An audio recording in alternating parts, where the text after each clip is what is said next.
ben, ça va petit à petit, ça va mieux. Je suis encore un peu choqué, psychologiquement surtout, de cette aventure malheureusement qui m'est arrivée et auquel je ne m'attendais pas du tout, parce que moi je suis pas un bagarreur, donc la bagarre, pour moi c'est un autre monde. Quoi. Alors, je suis un communicant. Moi, avec mes patients, je communique tous les jours et c'est une passion d'ailleurs.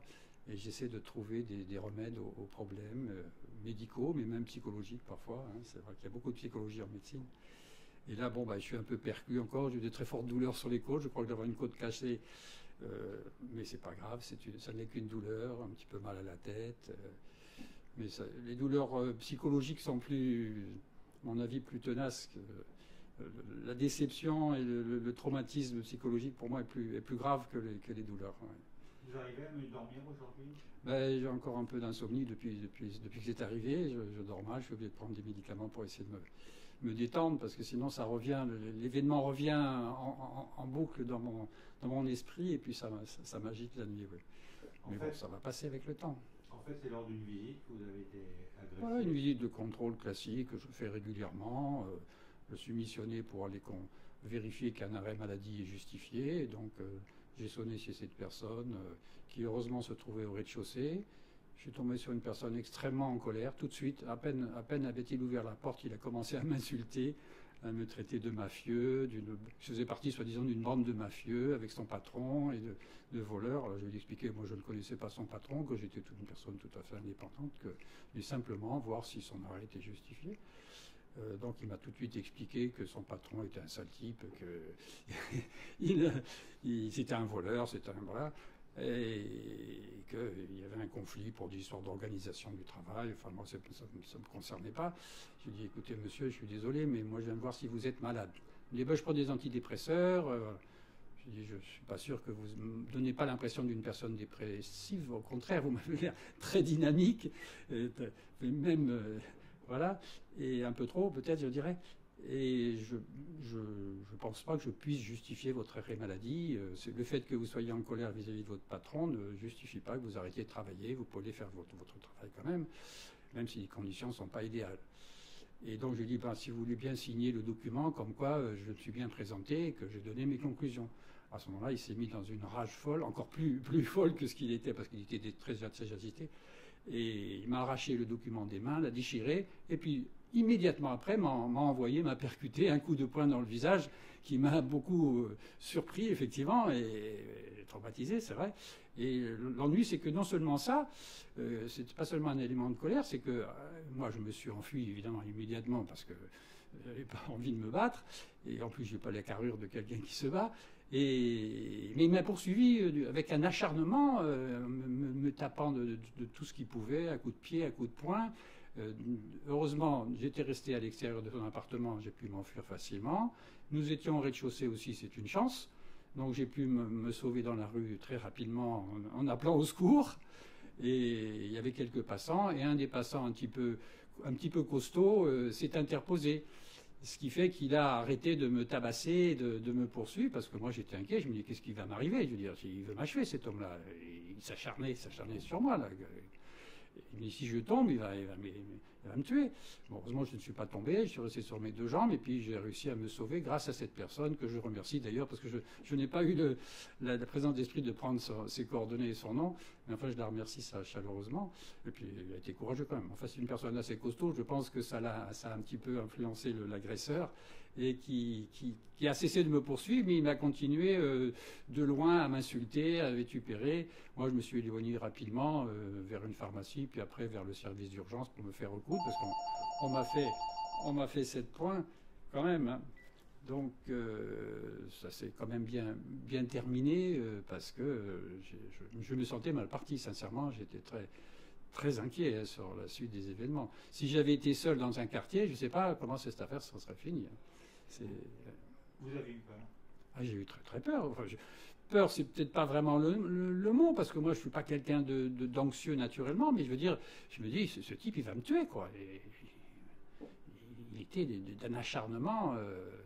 Alors je ne sais pas si c'est quelqu'un de malade psychiquement, je ne sais rien, peut-être l'enquête le montrera, mais je ne pense pas qu'il était sous drogue ou sous alcool, parce qu'il tenait bien sur ses jambes, hein, vu comme il s'acharnait sur moi, il avait de l'équilibre, et puis il avait apparemment toute sa tête, hein, mais très, très en colère, colère furieuse, quoi. Comment on peut se remettre de telles émotions? Ah ben je ne sais pas comment je vais pouvoir continuer moi à exercer de cette façon, parce que je pense que je vais quand même être un peu inquiet à chaque fois que je vais aller visiter quelqu'un.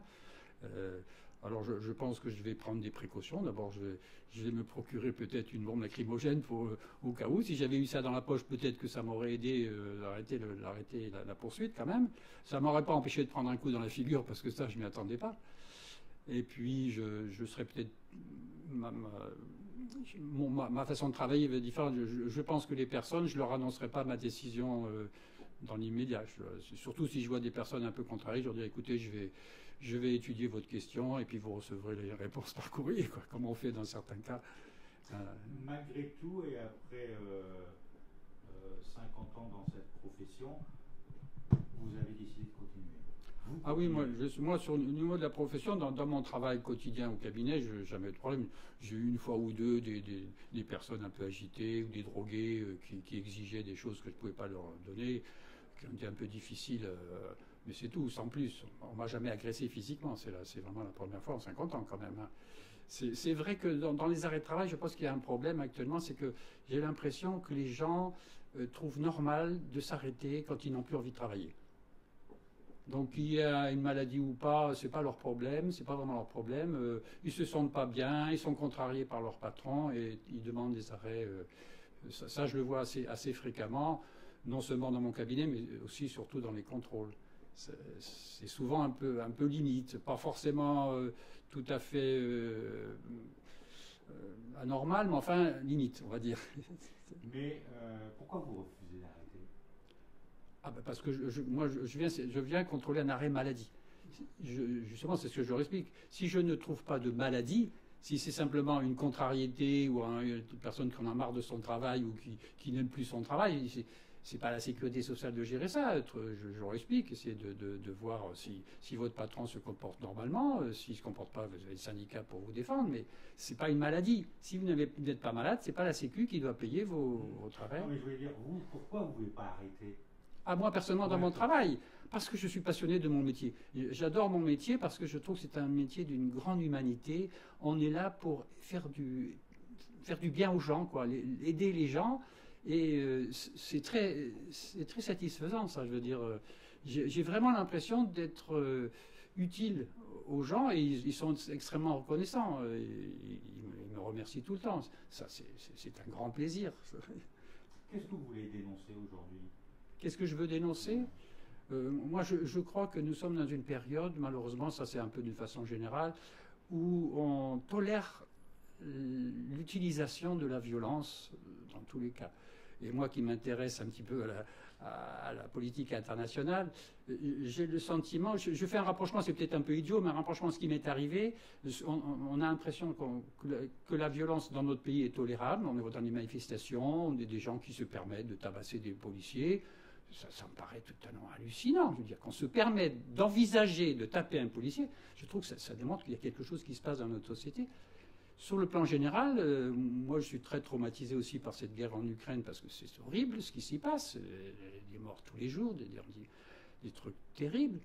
Et je trouve que la société internationale n'est pas tellement choquée. C'est une guerre comme une autre. Puis voilà. Voilà. Vous avez l'impression qu'on marche, si je peux m'exprimer ainsi, qu'on marche un peu sur la tête aujourd'hui? Ah, mais pas qu'un peu, complètement. On est complètement à l'envers. Parce que, comme en plus, quand on pense qu'il y a des éléments de danger radioactifs et civils et militaires derrière, je me dis, on est cinglés. Et moi, j'en veux à nos responsables politiques, qui sont généralement des hommes très intelligents. Je me dis, mais où est-ce qu'ils vivent?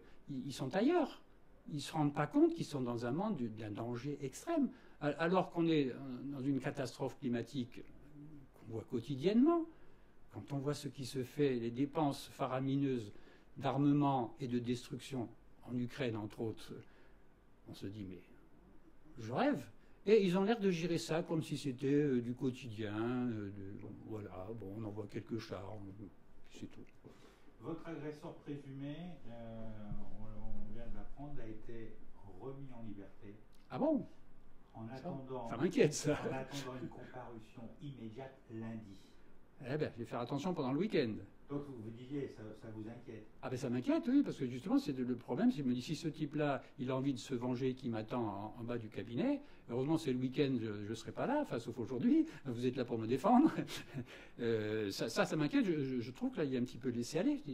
Là aussi, ça va dans le sens, je veux dire, la justice, elle fait bien son travail, mais là, elle est un peu déconnectée de la réalité, parce que cet homme-là, il est dangereux, donc il ne faut pas le laisser dans la rue. Bien sûr qu'il faut le garder quelque part, entre quatre murs, c'est évident. Voilà, on ouvre la porte à un nouveau drame. Il peut très bien m'attendre en bas avec un couteau ou autre chose. Je trouve que la justice ne fait pas correctement son travail, en l'occurrence. Je m'excuse d'être critique comme ça, mais je pense que c'est peut-être pas les juges, ils font peut-être ce qu'ils peuvent, mais peut-être que les règles, les règlements, les lois ne font. Je crois qu'il y a un problème. Il semble que psychologiquement, on a un problème en France, c'est qu'on est très théorique. Nous sommes des gens tellement intelligents qu'on n'est pas dans le concret. Très souvent, je vois ça même dans mon activité personnelle avec la sécurité sociale, on laisse tomber le réel pour s'intéresser à des théories qui sont intéressantes, mais dire qu'ils ne règlent pas les problèmes. Et là, on a exactement. Peut-être que les règles obligent les juges à laisser cette personne en liberté un week-end. Seulement, la réalité, c'est que ce type-là, il peut me tuer ce week-end. Voilà. Et donc, il y a une responsabilité des juges, et puis en tout cas de la justice en général. Pas d'un juge en particulier, mais de la justice en général. Et oui. En plus, il y a de plus en plus de personnels soignants qui sont agressés aujourd'hui. Oui, c'est ce que j'entends dire. Moi, personnellement, c'est la première fois, mais j'entends dire ça aussi. Enfin, il n'y a pas que le personnel soignant. Je pense que c'est général dans la société. Je veux dire, il y a des maires, il y a des policiers, il y a des élus. Enfin, ça, c'est lamentable. Et ça, j'en veux un peu à tout le monde, je ne sais pas à qui, à un moment. Je trouve qu'on justifie la violence d'une façon trop facilement. On a l'impression que les gens, quand ils sont en colère, ils ont le droit de taper. Ah non, moi j'estime que la violence, c'est quelque chose qu'on ne doit jamais accepter. Jamais. Même la première violence, ça doit être sanctionné tout de suite.